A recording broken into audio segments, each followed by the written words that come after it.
Dito talaga kumikita ang mga junk shop. Ako si Kabubog, masipag sa pangarap, dating magbubuti at ngayon junk shop owner na. Samahan niyo ako sa video ito. Mga Kabubog, inyong pagmasdan itong nabili kong kwan, itong nabili kong yero. Magaganda pa siya, medyo may kalawang lang yung ibabaw niya. Nabili ko to mga Kabubog ng kwan ng 10 piso ang kilo. At yan ay nasa 10 piraso.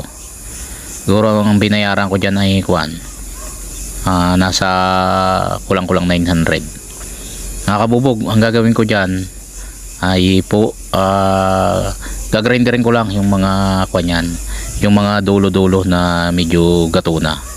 At bibili ako ng primer, pipinturahan ko. At bibili na rin ako ng bulkasil. Mga Kabubog, pag yan ay kwan, pag yan ay napinturahan ko at na primeran ko, mabibenta ko yan ng kwan, mabibenta ko yan ng 40 hanggang 50 ang kilo. At dyan kumikita ang mga may junk shop, mga Kabubog, sa ganyang mga pamamaraan.